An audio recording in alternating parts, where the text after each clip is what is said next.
Their first transmissions were only audio. We didn't realize that at first. We assumed they were sending us messages in text form.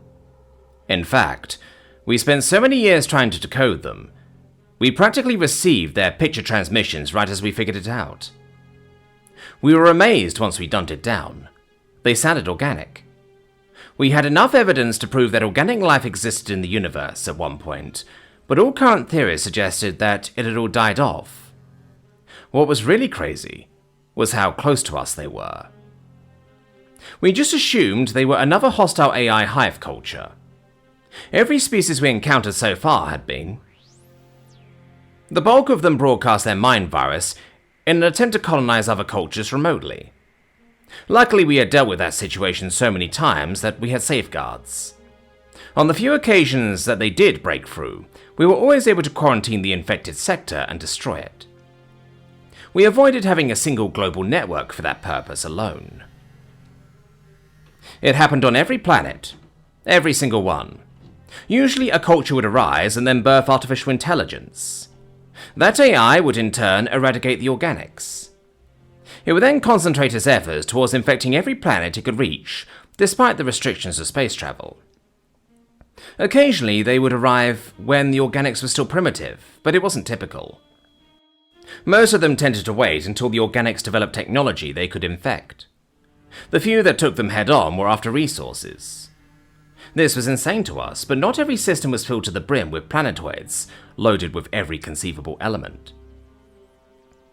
Up until the discovery of the humans, all evidence suggested that we were the last organics in the galaxy. Our story was almost as tragic, but had a silver lining. Our AI developed a conscience.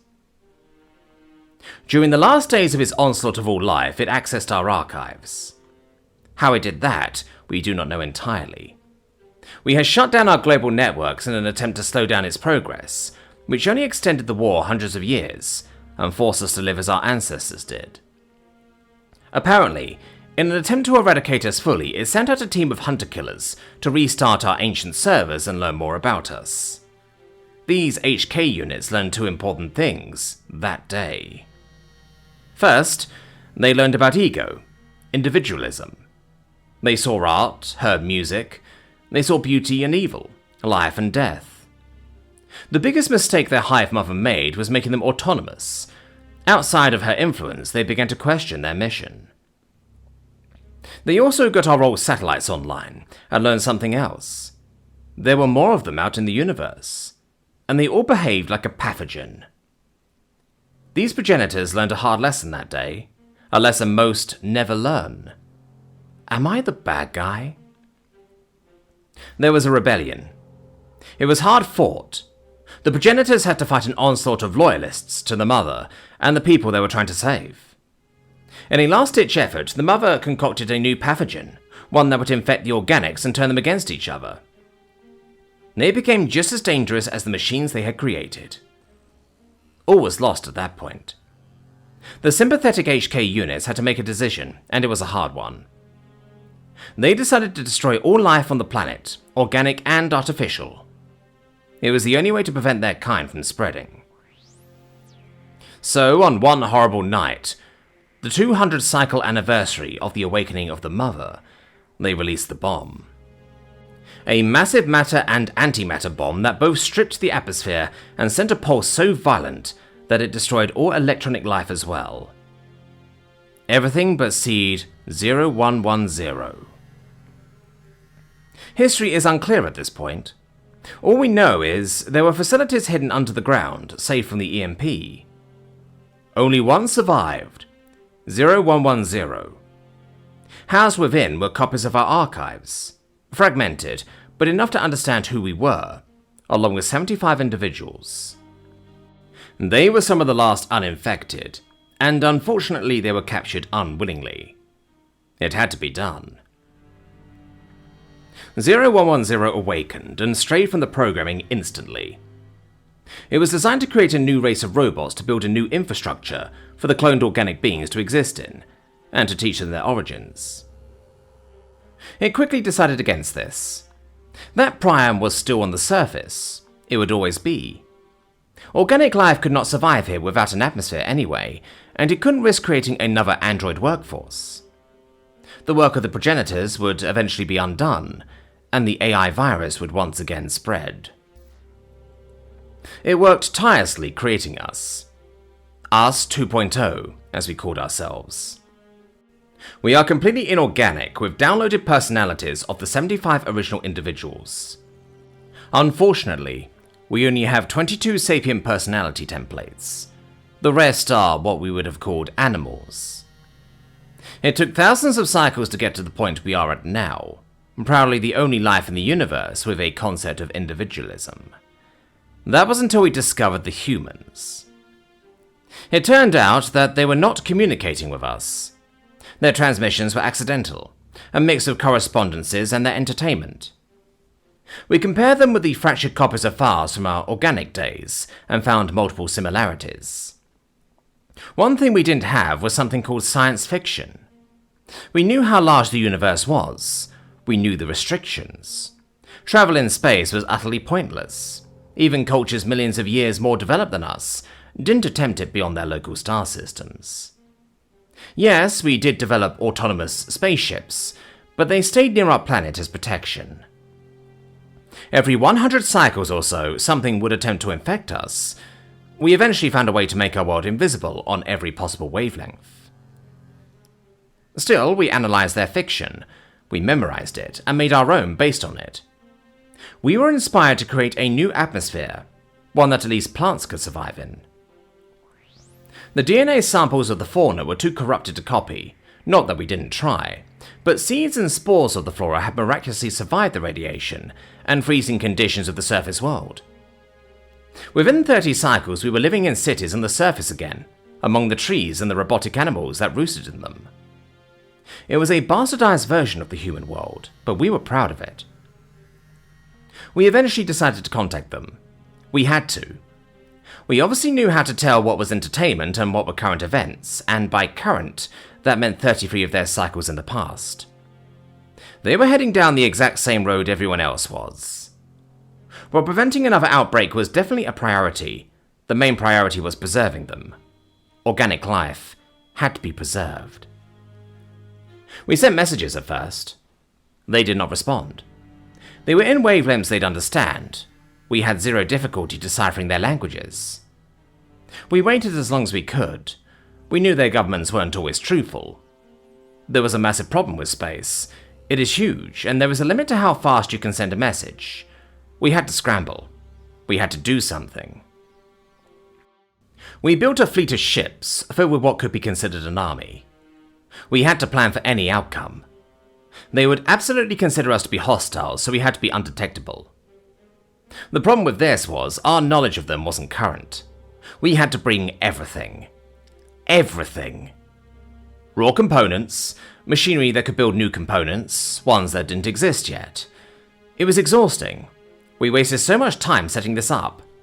Time we may not have had. We had to design singularity engines. That is not some fanciful FTL drive from their serial fiction. That is impossible as of writing this. It's an AI that designs AIs that designs AIs. These are incredibly dangerous. You need layers upon layers of protective protocols. But we needed to be able to design technologies on the fly, and there weren't any resources in deep space, nor the time to mine them. It was going to take us tens of their years to get there. And as we got closer, their transmissions would become more recent. We might have to design faster engines or better cloaking devices, or we may be going there as an extermination squad. In that scenario, we would be the bad guys. Another race of machines colonizing a planet of organics. Except we would be fighting the machines that killed them. We decided that was not better. That exact situation had happened before. We watched it. Within months, they were a single consciousness. This seemed to be a rule in the universe, and we were attempting to violate that. In those years out there, we would be relatively isolated. Would our prerogatives change? Would we lose that sliver of individuality we held dear? We decided that every ship in the fleet could be destroyed instantly by any of us. We all had a code. It was the only way. If it came to that, hopefully the last of us wouldn't hold on to hope. Sadly, nobody at home would know of the failure until many cycles later. The entire mission was an exercise in futility. The sliver of a margin of success was worth it.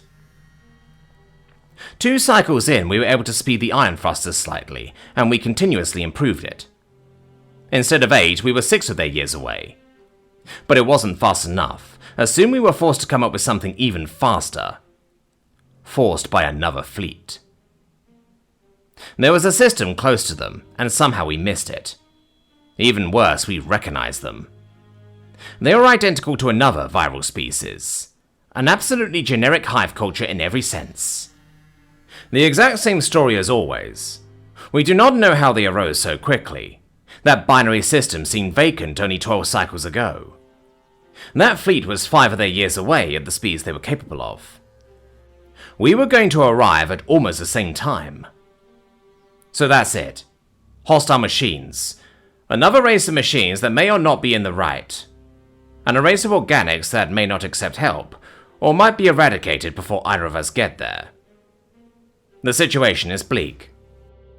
Assuming we are able to defeat the virals, and a possible emergent AI on Earth, which honestly isn't likely as actual combat is not our speciality, what then? Restore Earth? Clone the humans? Is that the correct action to take? Will they lose that shred of humanity they had before? Even if everything goes exactly how we want it to, are we doing the right thing? I say yes. We say yes. All transmissions from home still say yes. Hopefully they respond to our messages. We gave up on being invisible. Hopefully that was the correct choice. That was the only vote in the history of Us 2.0 that was unanimous.